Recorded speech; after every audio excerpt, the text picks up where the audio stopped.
Serangan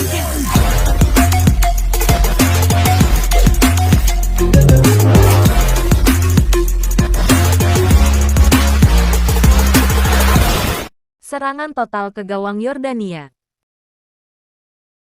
Dari lanjutan Piala Asia U23, pada laga penyisihan di fase grup A, Timnas Indonesia tampil habis-habisan saat menantang Yordania dalam laga hidup mati, yang mempertaruhkan satu tempat untuk lolos ke perempat final Piala Asia U23.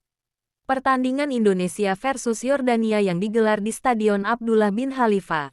Pada awal dimulainya laga tersebut, skuad Garuda membuka peluang yang didapatkan dari tendangan Rafael Struijk ketika menerima umpan Witan Sulaiman. Sayangnya tendangan Rafael Struijk masih bisa ditepis kapten Yordania yakni Ahmad Zuhaidi. Peluang berikutnya melalui skema lemparan jauh Pratama Arhan pada menit ke-6. Namun sayang, tak berhasil ditanggapi rekan satu timnya. 2 menit berikutnya, skema serupa membuat bola masuk ke gawang Yordania. Namun terlebih dahulu terjadi pelanggaran sehingga wasit tidak menganggapnya sebagai gol.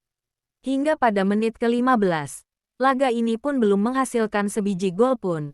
Indonesia mulai mengurangi tekanan dan bermain lebih sabar, menunggu pemain Yordania keluar dari area pertahanan. Indonesia terlebih dulu mendapat hadiah tendangan penalti pada menit 21. Usai Rafael Struijk dijatuhkan di kotak terlarang, Marcelino Ferdinand yang ditunjuk sebagai eksekutor sukses menjalankan tugasnya. Pemain KMSK Deinze ini berhasil menaklukkan kiper asal Yordania itu dengan sepakan mengarah ke kanan gawang. Keunggulan 1 gol tak membuat serangan para anak asuh STY mengendur. Pada menit ke-32 lemparan ke dalam Arhan kembali mengancam, meski hanya berakhir dengan kemelut di kotak penalti Yordania.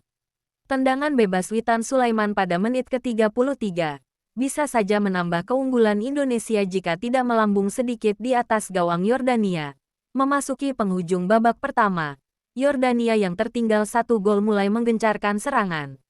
Namun sayang, lini pertahanan Indonesia masih terlalu kokoh untuk ditembus. Supporter Timnas Indonesia pada menit ke-40 dibuat histeris setelah Witan Sulaiman mencetak gol kedua bagi Garuda Muda.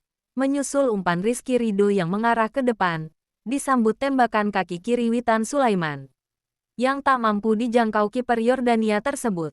Pada laga kali ini Timnas Indonesia bermain sangat-sangat baik, sehingga pantas bagi Indonesia untuk meraih kemenangan sensasional 4-1.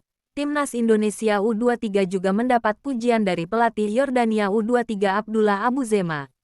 Garuda Muda disebut-sebut sebagai tim yang memiliki skuad bagus. Pada laga ini kedua tim bekerja sangat keras demi bisa mendapatkan tiket maju ke babak selanjutnya. Di Piala Asia U23, Indonesia merupakan tim debutan. Tak heran jika banyak pelatih yang meragukan skuad Garuda. Namun hal itu tidak berlaku bagi pelatih asal Yordania Abu Jema Abu Ema. Ditegaskannya, misi mengalahkan Indonesia U23 sangatlah berat. Diakuinya skuad Garuda tak seperti tim kemarin sore. Tim Indonesia adalah tim yang terorganisir dengan baik dan berkembang jauh sebelum turnamen. Soroti calon lawan Timnas. Di perempat final Piala Asia U23, Timnas Korea Selatan dipastikan lolos ke perempat final setelah meraup 6 poin dari kemenangan 2 laga di grup B. Hasil yang sama juga diraih Timnas Jepang yang berada di posisi kedua dengan koleksi 6 poin pula. Skuad Taeguk Warrior tempati posisi lebih baik karena unggul jumlah gol atas Timnas Jepang. Selanjutnya Timnas Korea Selatan dan tim Samurai Biru akan saling bentrok pada laga pamungkas di fase grup. Pemuncak klasemen pada grup ini bisa dikatakan masih belum aman, mengingat sang runner-up miliki poin yang sama. Bila Korea Selatan minimal menahan imbang Jepang dan berbagi 1 poin sama, maka Timnas Korea Selatan akan menghadapi runner-up grup A, yakni Timnas Indonesia. Namun jika kalah dari Jepang dan berakhir sebagai runner-up grup B, maka Korea Selatan akan wajib menghadapi kekonyolan-kekonyolan dari sang tuan rumah. Yap, sang pemuncak klasemen grup A yaitu Timnas Qatar.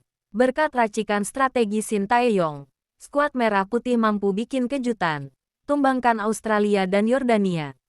Pelatih Korea Selatan Hwang Sun-hong berkomentar, Timnas Korea Selatan diyakini akan berusaha sekuat tenaga untuk finish sebagai juara grup B. guna menghindari sang tuan rumah. Mengingat timnas Qatar akan melakukan segala cara untuk lolos ke semifinal Piala Asia U23 kali ini. Terima kasih telah menonton video ini. Jangan lupa tinggalkan saran dan kritikan, agar channel ini bisa berkembang dan lebih baik.